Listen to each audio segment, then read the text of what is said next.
Alhamdulillahi Rabbil Alamin. Wabihi nasta'inu ala umuri dunya waddin. Wassalatu wassalamu ala rasulina al-amin. Nabiyyina maulana Muhammadin sallallahu alaihi wasallam. Wa ala alihi wa ashabihi wa man tabi'ahu bi ihsanin ila yaumiddin. Amma ba'd. Alhamdulillahi Rabbil Alamin. Kembali kita bersyukur kepada Allah Subhanahu wa Ta'ala atas begitu banyaknya, begitu melimpahnya nikmat, rahmat, barakah, hidayah hingga inayah Allah Subhanahu wa Ta'ala kepada kita semua, hingga kemudian kita masih bisa mengemban amanah dari Allah Subhanahu wa Ta'ala hidup di dunia, yaitu untuk beribadah kepadanya. Sebagaimana yang Allah Subhanahu wa Ta'ala sampaikan di dalam surah Adz-Dzariyat ayat 56, "Wa ma khalaqtul jinna wal insa illa liya'budun." Ya. Dan tidaklah aku ciptakan jin dan manusia kecuali untuk beribadah kepadaku, kata Allah Subhanahu wa Ta'ala. Maka sebagaimana Allah Subhanahu wa Ta'ala mudahkan bagi kita untuk menjalankan kewajiban kita di dalam kehidupan dunia ini, maka itu adalah sebuah hal yang harus selalu kita syukuri. Salawat serta salam semoga selalu tercurah kepada junjungan kita Nabiullah Muhammad sallallahu alaihi wasallam, pada beliau, pada istri-istri beliau, kepada sahabat-sahabat beliau, keluarga beliau, dan juga salawat serta salam semoga senantiasa tercurah pula kepada setiap yang menjejaki langkah beliau sallallahu alaihi wasallam hingga akhir zaman. Jamaah salat maghrib dan juga salat isya insyaallah Masjid As-Sofia yang dirahmati Allah Subhanahu wa Ta'ala. Kembali pada malam hari ini kita akan melanjutkan kajian kita ya di dalam kitab Al-Arba'in ya Al-Filistiniyah, 40 hadis yang berfokus kepada pembahasan terkait dengan Palestina, Baitul Maqdis, dan juga Masjidil Aqsa. Namun kemudian sebelum daripada itu, jamaah Allah Subhanahu wa Ta'ala, izinkan saya terlebih dahulu membacakan beberapa ya informasi yang sampai kepada ya kaum muslimin di Indonesia terkait dengan kondisi daripada saudara-saudara kita yang juga ya muslimin yang saat ini berada di Gaza. Salah satu kabar dan informasi yang sampai kepada kita ya pada tanggal 16 November 2024 yang lalu, jemaah Allah Subhanahu wa Ta'ala, dikabarkan ketika itu saudara-saudara kita yang berada di daerah Gaza Utara ya, itu mereka, sebagaimana kita ketahui bersama, bahwa semenjak serangan yang dilangsungkan oleh Zionis Israel la'natullahi alaihim sejak tanggal 7 Oktober ya 2023 yang lalu sampai dengan ya hari ini di tanggal ya 24 November 2024 ya, salah satu di antara ya kesulitan, penderitaan yang dialami oleh saudara-saudara kita yang berada di Gaza sana ya, salah satu bagian di antara ya sebuah daerah yang kita kenal namanya Palestina ya, Baitul Maqdis,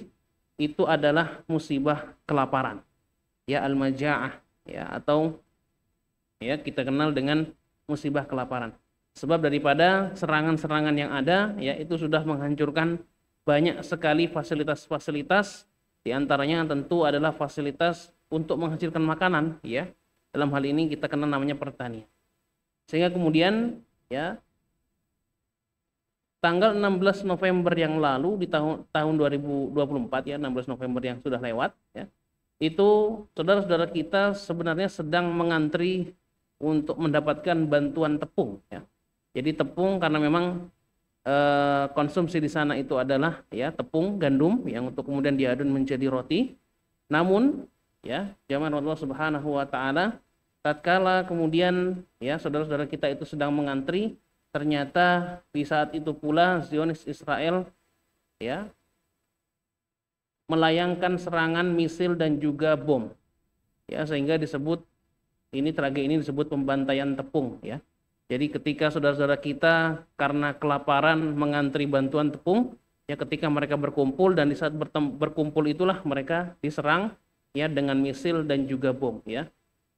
Ini salah satu di antara kabar jamaah Allah Subhanahu wa taala, kejahatan yang dilaksanakan atau yang dilakukan oleh Zionis Israel laknatullahi alaihim.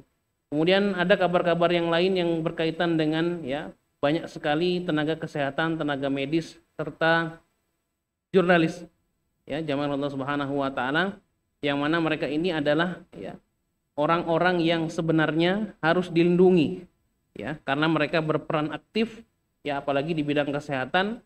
Kemudian jurnalisme ya, jurnalis-jurnalis yang kemudian ya bertugas untuk melaporkan kondisi terkini, mereka juga tidak luput dari serangan Zionis Israel. Ya, ini adalah sebuah kejahatan kemanusiaan yang sangat luar biasa jamaah, yang mana ya entah mengapa hingga sampai saat ini ya dunia ini masih sulit untuk menentukan sikapnya ya. Nah, jamaah Allah Subhanahu wa taala, oleh karenanya kemudian ya kita mengetahui ada batasan-batasan yang tidak bisa kita lakukan secara langsung. Namun kemudian ya, kita juga mengetahui ada hal-hal yang bisa kita lakukan, bisa kita laksanakan ya dalam hal ini untuk tetap mensupport, untuk tetap mendukung ya saudara-saudara kita yang saat ini tinggal di tanah yang diberkahi oleh Allah Subhanahu wa taala. Ya, tanah yang kemudian disebut oleh Allah Subhanahu wa taala sebagai tanah yang diberkahi dalam surah Al-Isra ya, ayat yang pertama, tatkala Allah Subhanahu wa taala berfirman, Subhanalladzi asra bi'abdihi lailam minal masjidil harami ilal masjidil aqsa alladzi barakna haulah ya. Ketika itu Allah Subhanahu wa taala sampaikan ya bahwasanya Allah Subhanahu wa taala memperjalankan hambanya, yaitu Nabi kita Nabiullah Muhammad sallallahu alaihi wasallam, dari Masjidil Haram di Mekah menuju Masjidil Aqsa ya di Baitul Maqdis di Palestina di Syam, yang kemudian disifati oleh Allah Subhanahu wa taala sebagai tanah yang diberkahi dengan redaksi alladzi barakna haulah ya, itu artinya diberkahi oleh Allah Subhanahu wa taala. Nah, kemudian apa yang bisa untuk kita terus lakukan jamaah yang rahmat Allah Subhanahu wa taala? Kembali menukil apa yang disampaikan oleh Profesor Abdul Fattah Al-Awaisi, bahwa tragedi yang saat ini kita alami, kondisi yang kemudian saat ini dialami oleh kaum muslimin di seluruh dunia, ya tidak hanya di Indonesia dan juga negara-negara muslim yang lainnya, itu bermula dari satu persoalan mendasar ya, yang kita kenal dengan namanya nakbah ilmiah ya, nakbah ilmiah atau musibah intelektual ya. Apa yang dimaksud dengan musibah intelektual ya? Musibah intelektual adalah kondisi di mana kita sebagai manusia, kita sebagai seorang mukmin, kita sebagai seorang muslim ya, dilemahkan intelektualitas kita, dibuat kita jauh dari informasi-informasi yang sebenarnya itu adalah informasi-informasi strategis berkaitan dengan agama kita. Salah satunya adalah ya yang berkaitan dengan Baitul Maqdis ini jemaah. Ya. Banyak di antara kita yang mungkin masih belum tahu bahwa Masjidil Aqsa dahulu pernah menjadi kiblat bagi kaum muslimin untuk sholat. Ya. Sehingga kemudian selama 18 bulan ya, semenjak diturunkannya perintah sholat ya, itu kita berkiblat ke Masjidil Aqsa. Ya. Baru kemudian setelah 18 bulan ya, kiblat itu diarahkan ke Ka'bah di Makkah. Nah, ini informasi-informasi yang kemudian barangkali masih banyak di antara kita yang tidak tahu. Ya. Kemudian Masjidil Aqsa ya sebagai sebuah tempat ya, dikatakan sebagai kembaran daripada Masjidil Haram ya jamaah, secara bentuk ya, secara luas ya, jadi luasnya, bentuknya itu sangat mirip, sebuah kompleks yang berluaskan sekitar 14.000 meter persegi, ya itu kurang lebih sama dengan ya situasi dan kondisi luas daripada Masjidil Haram saat ini. Kemudian kita juga perlu mengetahui bahwa Masjidil Aqsa adalah tempat tinggalnya para nabi ya di zaman yang lalu jemaah. Bahkan ya kalau kita kemudian membuka Al-Qur'an surah Ali Imran tatkala menceritakan keluarga Imran ya, itu mereka adalah keluarga yang tinggal ya di sekitaran Masjidil Aqsa. Ya. Jadi Masjidil Aqsa ini menjadi saksi ya, menjadi saksi sejarah bagaimana para orang-orang soleh, para nabi tinggal di dalamnya, dan ini adalah milik kaum muslimin. Makanya tadi nakbah ilmiah, musibah intelektual ini jamaah ditimpakan kepada kita sehingga seakan-akan kita saat ini hanya mengenal dua masjid suci saja, yaitu Masjidil Haram dan juga Masjid Nabawi. Ya, kita melupakan ada satu masjid lagi yaitu Masjidil Aqsa. Padahal Nabi SAW dalam sebuah hadis ya mengikatkan ketiga-tiganya ini. Ya, la tusyaddur rihal illa ila thalathati masajid kata Nabi. Ya, tidaklah ya kalian ya tidak perlu untuk ya bahasanya rekoso ya. Kalau bahasa orang Jawa itu rekoso, repot-repot, capek-capek untuk menuju suatu tempat kecuali ketiga tempat ini. Ya, kalau bisa keluarkan segala upaya kita, segala usaha kita, harta kita ya untuk menuju tiga tempat suci ini. Ya. Rasulullah SAW kemudian menyebutkan yang pertama yaitu adalah Masjidil Haram. Ya, disebutkan itu posisinya pertama. Kemudian Al-Masjidil Aqsa. Jadi Masjidil Aqsa dulu yang disebut. Baru Nabi di akhir menyebut Tsumma Masjidi Hadza, yaitu Masjid Nabawi. Ya, sehingga kemudian ternyata ya disingkap pula ya dalam hadis yang lain oleh Nabi SAW bahwa masjid yang pertama kali dibangun di muka bumi adalah Masjidil Haram. Ya, 40 tahun berselang baru dibangun Masjidil Aqsa. Ya, baru kemudian di masa Nabi dibangunlah Masjid Nabawi. Nah, ini tiga masjid yang kemudian diikat oleh Nabi SAW, diajarkan terus-menerus ya kepada para sahabat hingga akhirnya ya pada tahun ya sekitar 16 Hijriah, sekitar tahun 16 Hijriah akhirnya terjadilah ya Futuh Al-Islamiyah yang pertama ya, untuk Masjidil Aqsa oleh Khalifah Umar ibn Khattab. Jadi tertaklukannya ya atau terbebaskannya Masjidil Aqsa di tahun tersebut bukan tanpa ya usaha dari Nabi SAW untuk terus mengajarkan tadi. Bagaimana kemudian kaum muslimin diingatkan kembali bahwa yang namanya Masjidil Aqsa ini adalah milik kaum muslimin, bukan milik siapa-siapa, milik kaum muslimin. Ya, sehingga kalau kita bahasakan di dalam di dalam manajemen ya, biasanya ada namanya sense of belonging ya.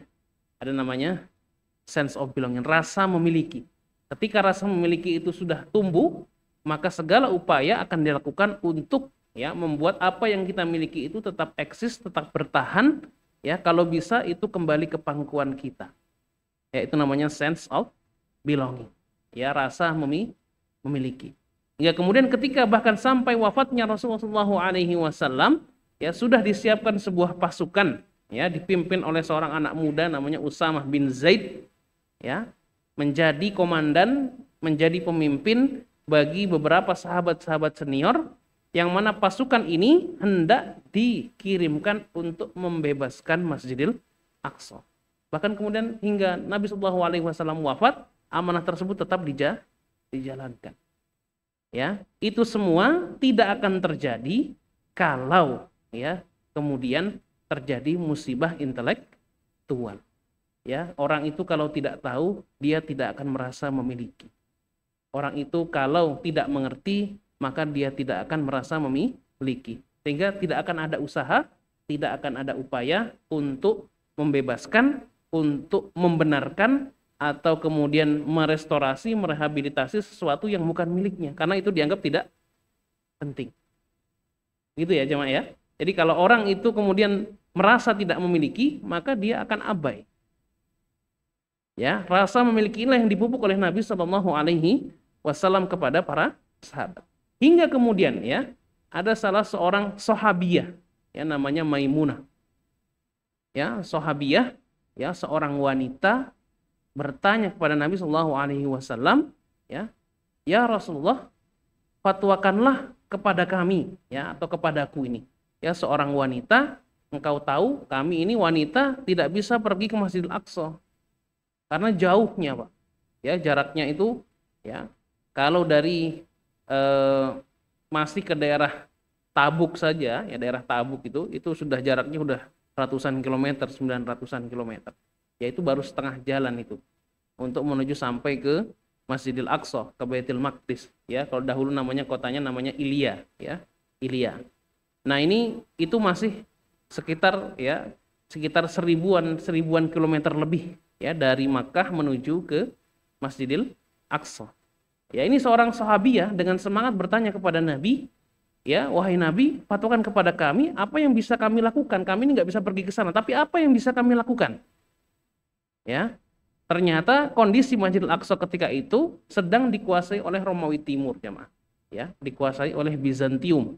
Ya, Romawi Timur. Jadi daerah Syam ketika itu di masa Nabi dikuasai oleh Romawi Timur, ya, dikuasai oleh Bizantium hingga kemudian ya ketika terus-menerus diajarkan oleh Nabi Shallallahu Alaihi Wasallam, dipupuk rasa memilikinya, diberikan pengetahuan-pengetahuan terkait Baitul Maqdis, ya seorang sahabiyah, seorang wanita, ya bertanya kepada Nabi, apa yang bisa kami lakukan untuk Baitul Maqdis ya Rasul? Ya, karena apa?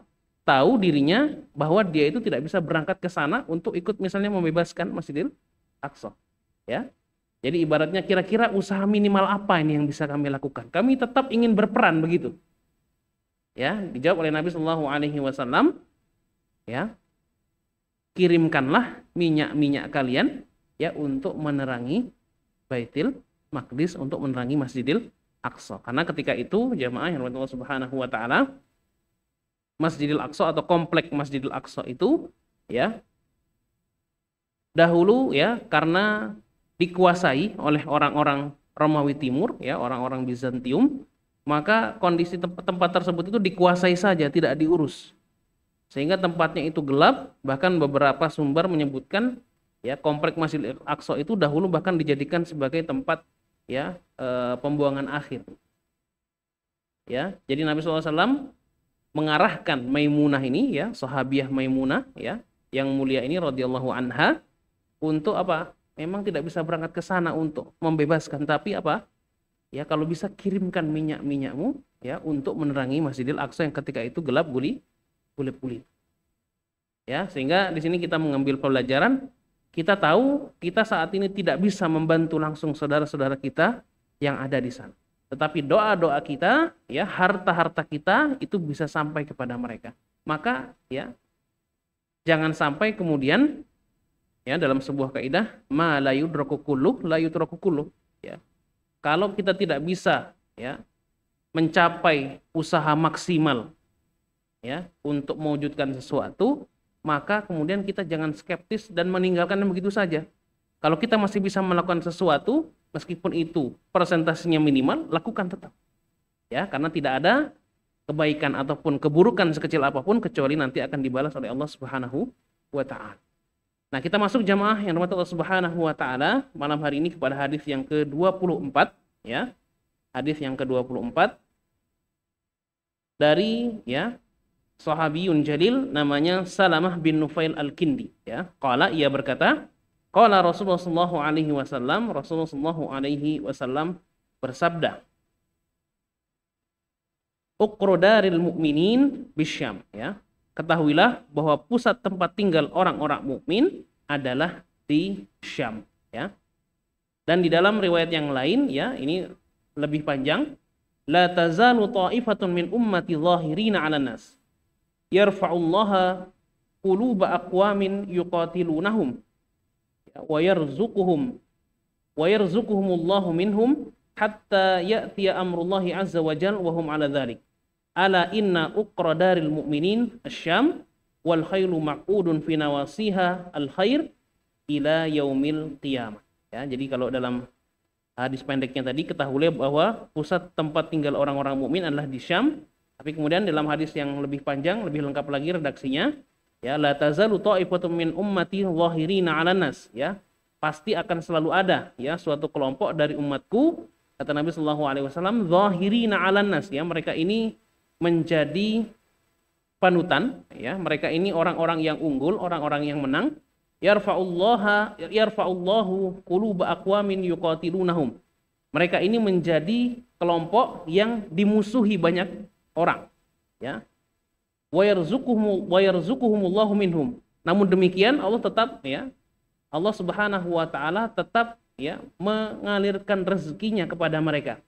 Hatta ya'tiya amrullah azza wa jalla wa hum 'ala dzalik, ya. Mereka ini kelompok yang konsisten, kelompok yang istiqomah, kelompok yang disiplin, tetap, ya, dalam hal ini, ya, yudhahiruna, dalam hal ini ta'ifatun minal mu'minin zahirina 'alan nas, ya. Mereka ini orang-orang yang diridhoi oleh Allah Subhanahu wa taala dan mereka ini bertahan hingga akhir, jemaah, ya.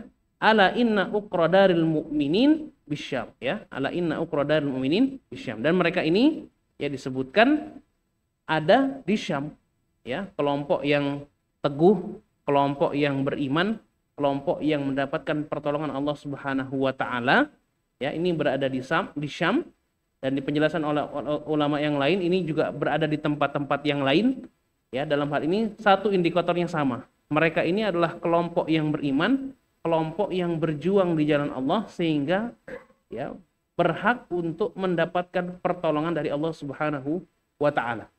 Dan di akhir zaman, ya, jemaah, di akhir zaman tempat tinggal terbaik bagi orang yang mukmin itu adalah di Syam. Ya, Syam itu sebuah daerah yang ma'ruf, masyhur, kita kenal, ya, sebelum tahun 1917-an, ya. Daerah Syam itu ma'ruf, ya, sebagai sebuah daerah yang dikuasai oleh kekhalifahan Turki Utsmani, ya, yang saat ini itu mencakup 4 negara, ya, yaitu negara yang kita kenal dengan nama negara Palestina saat ini.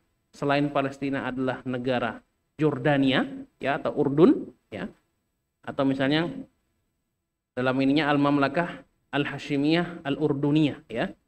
Kemudian masuk juga adalah daerah yang kita kenal namanya Syria sekarang, ya.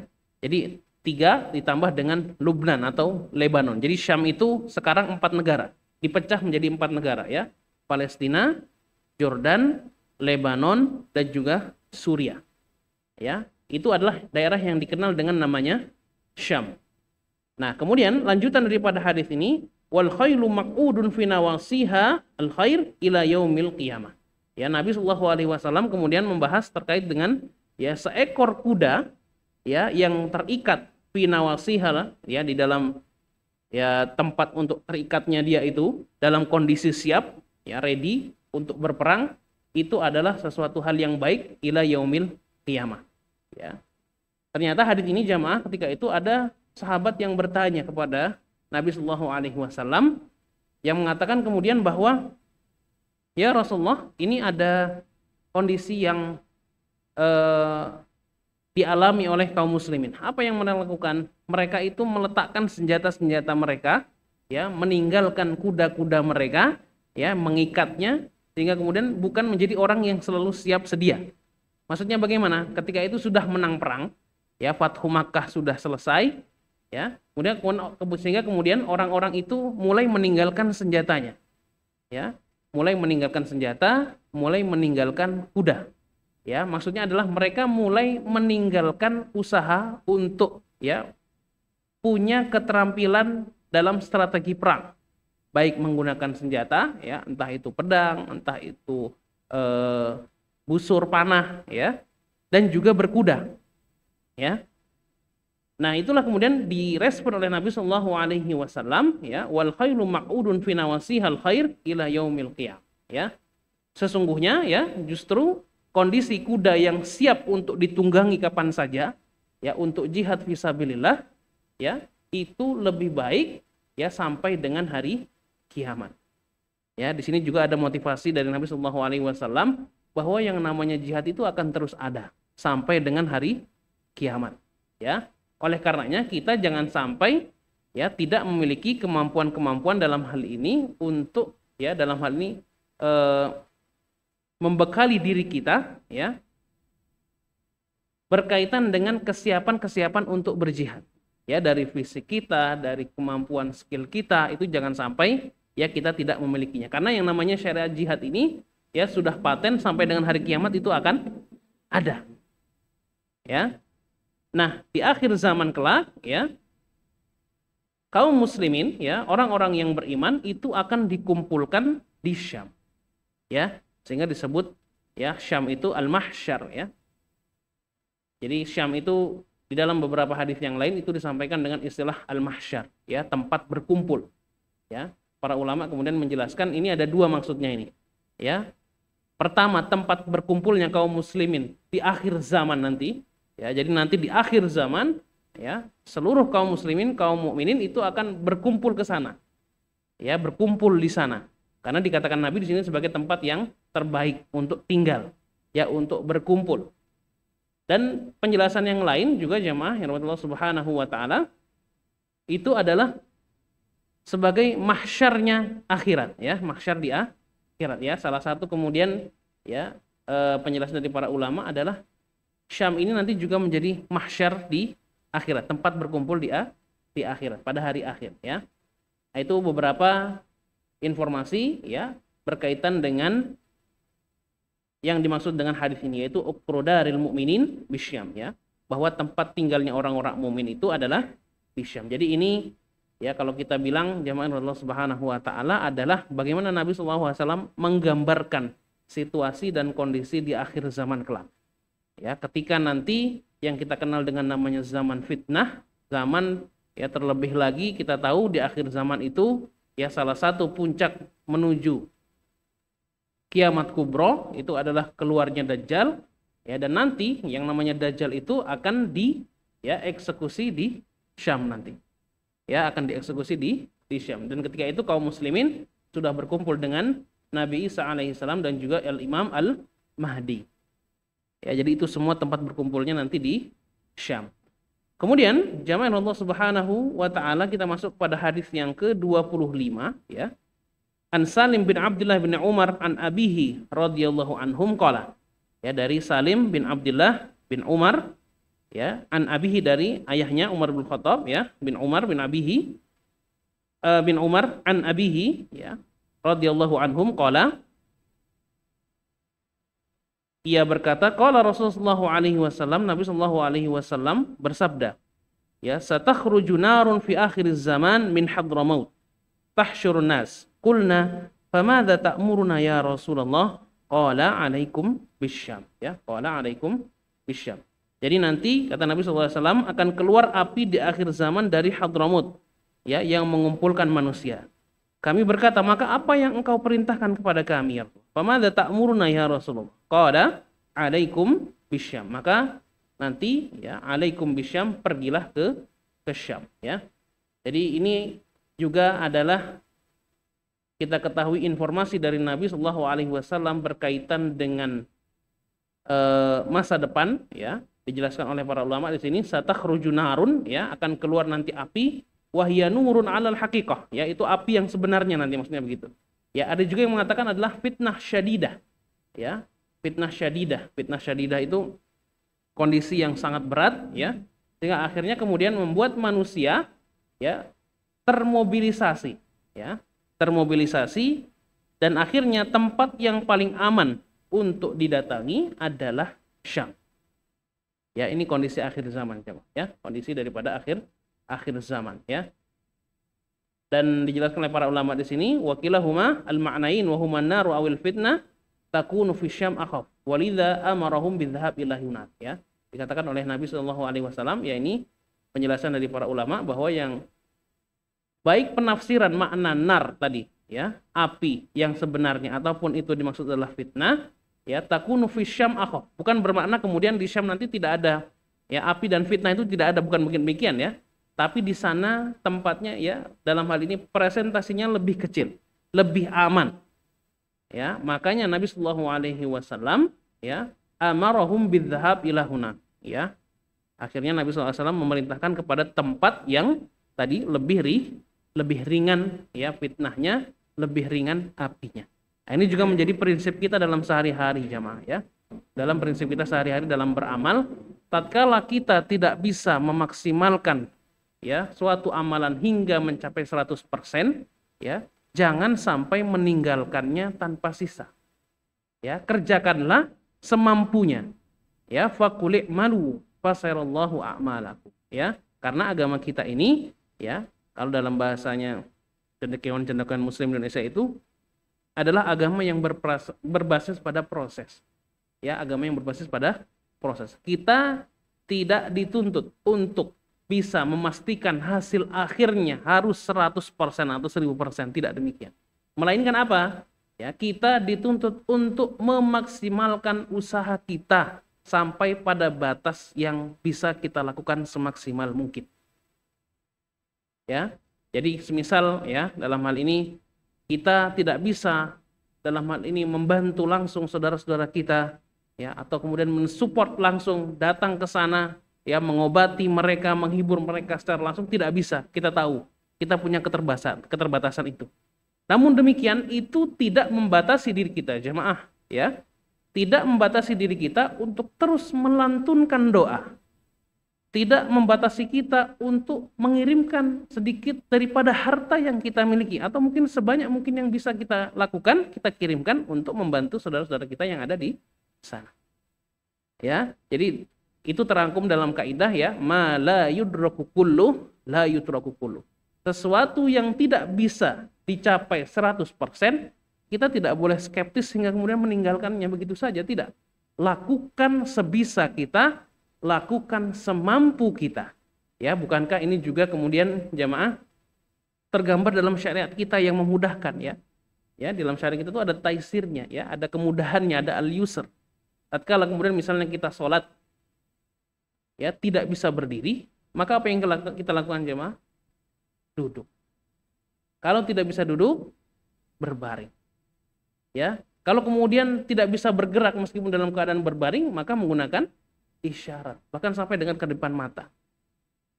Ya, kalau kemudian ya dalam hal ini sampai tidak bisa juga, ya sampai daripada penutup, kita tidak bisa ngapa-ngapain juga nanti sholat. Ya, jadi tidak ada yang namanya kemudian dalam hal ini kita skeptis terhadap sesuatu yang tidak bisa kita lakukan secara sampai pada tahap maksimal. Ya, sebisa mungkin kita lakukan dalam hal ini untuk menjalankan perintah Allah Subhanahu wa taala, jangan ditinggalkan. Gitu jemaah ya, itu prinsip kita sebagai seorang muslim. Makanya ya, fa may ya'mal mithqala dzarratin khairan yarah wa may ya'mal mithqala dzarratin syarran ya. Kebaikan sekecil apapun akan dibalas oleh Allah Subhanahu. Ya, keburukan sekecil apapun juga akan dibalas oleh Allah Subhanahu wa taala. Maka kita memilih yang mana? Ya, memilih meninggalkan begitu saja kebaikan, atau kita bisa dalam hal ini mungkin memfasilitasi ya kebaikan itu. Mungkin kita tidak bisa dalam hal ini menyalurkan harta kita, tapi kita bisa misalnya menjadi wadah ya, menjadi penyambung untuk apa? Menyambungkan ya antara orang yang hendak memberikan bantuan kepada orang yang membutuhkan bantuan. Ya, mediator gitu biasanya ya, bahasanya ya, jemaah ya. Nah, ini prinsip kita dalam beramal ya. Jangan sampai kemudian kita ya karena kita merasa tidak bisa melakukannya, ya bukan berarti kita tidak bisa melakukan 100% sehingga meninggalkan sebuah amalan. Ya. Tetapi kemudian ya apa yang bisa kita lakukan, maka itulah yang kita upayakan sampai dengan batas maksimal sesuai dengan kemampuan yang kita miliki. Kemudian jamaah rahmatullah subhanahu wa ta'ala ya, satu hadis lagi ya, hadis yang ke-26 an Sa'ad bin Abi Waqqas ya, dari sahabat Sa'ad bin Abi Waqqas radhiyallahu an ya, semoga Allah subhanahu wa ta'ala meridainya. Qala, ia berkata, qala Rasulullah sallallahu alaihi wasallam, Nabi sallallahu alaihi wasallam bersabda, la yazalu ahlul gharbi zahirina 'alal haqq hatta taqumas sa'ah ya. Akan terus ada ya, la yazalu, akan terus ada ahlul gharbi ya, orang-orang yang tinggal di barat ya, zahirina 'alal haqq, mereka ini akan terus berusaha untuk ya, mendapatkan pertolongan Allah Subhanahu wa taala sehingga menegakkan kebenaran hatta taqumas saah, sampai dengan hari kiamat. Nah, ahlul gharbi di sini yang dimaksud adalah penduduk Syam, jemaah ya. Jadi yang dimaksud ahlul gharbi di sini ya, penduduk di barat itu adalah ahlus Syam ya. Karena dilihat dari ya posisinya di Madinah, maka orang yang tinggal di barat itu ya, di daerah barat itu adalah orang-orang yang tinggal di Syam. Dan disampaikan oleh Nabi Shallallahu alaihi wasallam bahwa mereka akan terus ada ya, akan terus ada kelompok yang mereka ini berusaha untuk menegakkan kebenaran. Sehingga berhak untuk mendapatkan pertolongan dari Allah Subhanahu wa taala ya. Kalau misal kelompok ini kemudian musnah, nanti akan muncul lagi kelompok yang baru ya. Karena janji Nabi adalah hatta taqumas saah, sampai nanti hari kiamat tiba. Ya. Jadi dalam hal ini kita juga mengambil pelajaran jemaah, kalau kita hendak mendapatkan pertolongan dari Allah Subhanahu wa taala, maka indikatornya jelas. Ya. Apa itu indikatornya? Kalau kita mau ditolong oleh Allah Subhanahu wa taala, maka kita tidak boleh ragu untuk menolong agama Allah. Ya, in tansurullaha yansurkum wa yutsabbit aqdamakum. Ya. Kalau kalian menolong agama Allah, maka Allah Subhanahu wa taala akan menolong kalian. Wa yutsabbit aqdamakum, dan menguatkan, mengokohkan kaki-kaki kalian. Ya, tadi siang sempat ada jamaah yang bertanya, bagaimana Ustaz terkait dengan sebuah hadis yang membahas tentang 5 fase di dalam kehidupan kaum muslimin semenjak diutusnya Nabi Sallallahu Alaihi Wasallam. Ya, fase ini ada yang kemudian disebutkan fase kenabian, ya, kemudian fase khilafah, kemudian ada fase al-muluk, ya, kerajaan-kerajaan, kemudian al-jababirah, ya, pemimpin-pemimpin tirani, sampai dengan nanti khilafah alamin haji nubuah, kembali kepada khilafah alaman haji nubuah. Ya. Kemudian bagaimana kita menyikapi hal ini ya, bahwa kita ini saat ini tinggal hidup di dalam fase yang mana ya? Fase jababirah kah, apa fase muluk kah, ataukah sekarang sudah khilafah alaman haji nubuah kah? Ya, berkaitan dengan semakin dalam hal ini kita tahu ya, fase-fase tersebut adalah fase semakin meningkatnya fitnah-fitnah, kondisi berat yang dialami oleh kaum muslimin. Ya, oleh manusia seluruhnya juga. Maka ya jawaban yang cukup mengena adalah bagaimanapun kondisi yang kita hadapi, ya, bagaimanapun fase di antara kehidupan, di antara fase-fase yang tadi saya sebutkan saat ini mungkin kita hadapi, kita alami, ya, tetaplah untuk menjadi pribadi yang tetap lurus, ya, tetap istiqomah memegang teguh agama Allah Subhanahu wa taala.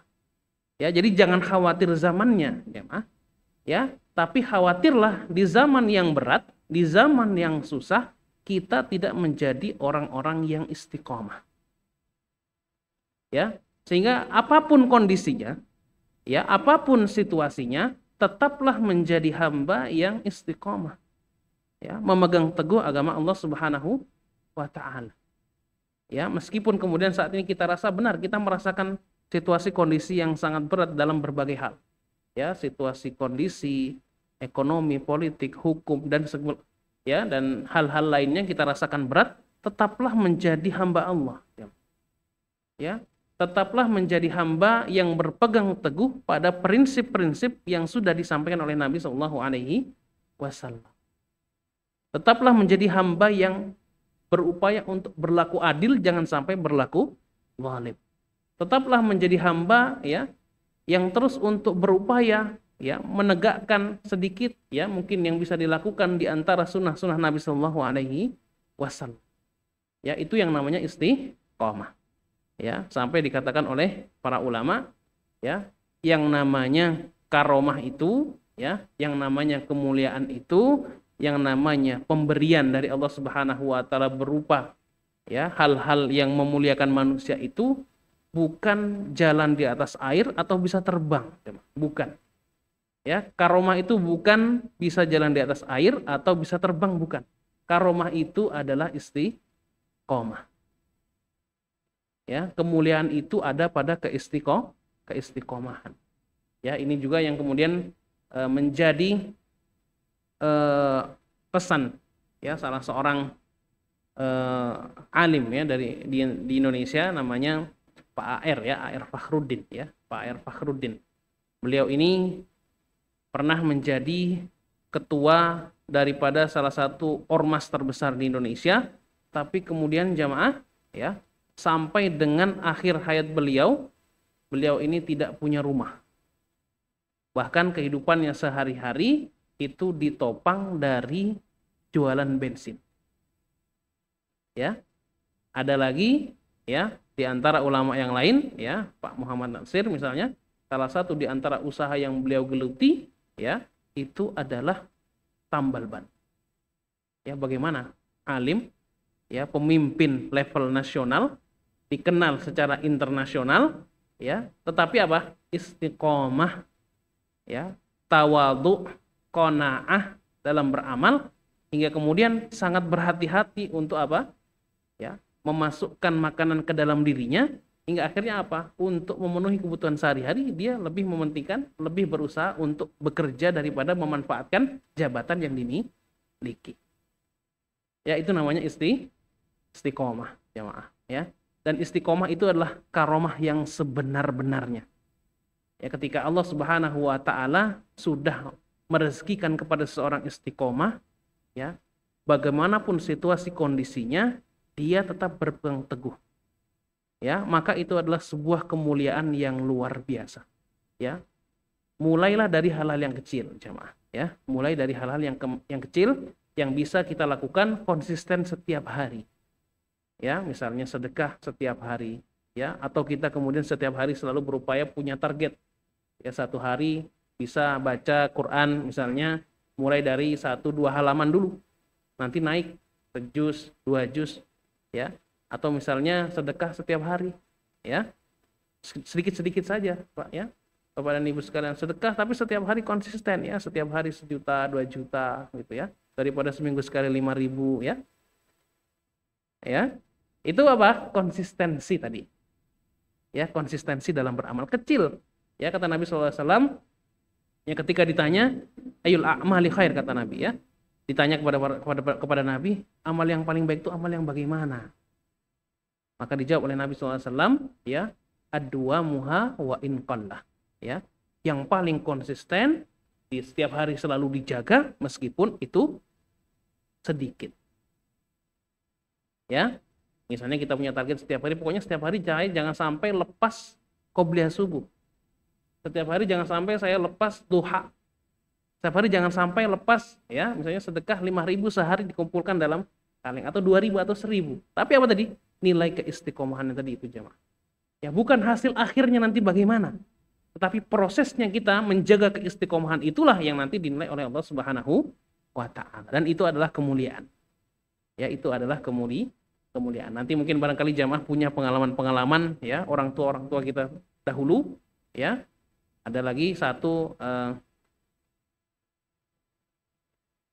satu contoh sebagai penutup daripada perjumpaan kita malam hari ini jamaah, untuk memotivasi kita ya, ini diceritakan oleh guru kita ya, Ustaz Dr. Kiai Haji Ahmad Alim. Beliau sampaikan ya, ada petani ya. Petani ini dikenal dengan nama Haji Kluthuk. Haji Kluthuk jemaah. Atau Kluthuk jemaah. Jadi Kluthuk, Haji Kluthuk itu ya, haji pisang Kluthuk. Jadi pisang itu ada jenis pisang ya, pisang batu ya. Pisang itu lebih banyak batunya daripada isinya. Ya. Jadi petani ini punya ya beberapa petak sawah ya, konsisten ya, hari demi hari dia menanam ya, yang ditanam itu adalah pisang Kluthuk ini. Ya, jadi pisang Kluthuk ini ditanam di sekitaran sawah beliau ya, hingga akhirnya tumbuh semua ya, pohonnya besar-besar ya. Tapi kita tahu yang namanya pisang Kluthuk ini tidak dikonsumsi. Betul ya jemaah ya? Ya, namanya pisang Kluthuk ini jarang dikonsumsi. Tetapi ternyata ya, yang bagus dari pisang Kluthuk ini adalah daunnya. Ya, jadi daunnya pisang Kluthuk ini bagus sekali untuk membungkus makanan. Hingga akhirnya apa? Usaha beliau menanam pisang tadi terus menerus ya, untuk kemudian satu hari satu atau seminggu kali satu, ya, sebulan satu terus, hingga akhirnya apa? Beliau bisa panen terus menerus apa jemaah? Daun daripada pisang kelutuk ini. Dan dari yang dikumpulkan itu akhirnya bisa naik haji. Nah, itu istiqomah. Ya, satu amalan setiap hari dilakukan terus menerus, ya. Barangkali juga orang tua kita di zaman dahulu yang ngumpulkan untuk apa namanya? Beli tanah sepeta, ya, 2 peta, hingga akhirnya kemudian ya tanah yang sedikit lama-lama menjadi banyak. Yang kemudian cuma sekedar iseng, ya, ditanamin tapi terus-menerus ditanamin, dirawat, hingga akhirnya yang menikmati siapa? Ya kita, anaknya, cucunya. Itu namanya berkah daripada keistiqomahan. Ya, itu hal keduniaan. Apalagi kalau yang berkaitan dengan akhirat. Ya, demikian jemaah Allah Subhanahu wa taala. Tak lupa di akhir atau penghujung daripada kajian kita malam hari ini untuk kita senantiasa mendoakan saudara-saudara kita yang saat ini sedang tidak baik-baik saja di Gaza sana, di Palestina, di Syam secara umum, dan juga kaum muslimin dimanapun berada, ya, di Uighur, di Myanmar, ya, dan dimanapun. Mudah-mudahan Allah Subhanahu wa taala menguatkan, ya, hati mereka, menguatkan, ya, yutsabbit aqdamahum, menguatkan langkah kaki mereka untuk tetap teguh, ya, berpegang teguh kepada, ya, di jalan Allah Subhanahu wa taala. Ya, kita doakan selalu, kita lakukan usaha kita semaksimal mungkin. Kemudian, ya, jangan sampai melupakan doa kita terus terlantun setiap hari, supaya kemudian kita tetap dicatat Allah Subhanahu wa taala sebagai hamba yang peduli dengan saudaranya. Bukankah Nabi sallallahu alaihi wasallam mengibaratkan kita, ya, sebagai hamba yang beriman kepada Allah Subhanahu wa taala itu adalah sebagai ibarat satu tubuh. Ya, kalau satu bagian sakit, maka bagian lainnya pun tidak tenang dan juga merasakan sakit. Demikian kita tutup dengan doa kafaratul majelis. Subhanakallahumma wa bihamdika, asyhadu an la ilaha illa anta, astaghfiruka wa atubu ilaik. Wa akhiru alhamdulillah. Wassalamualaikum warahmatullahi wabarakatuh.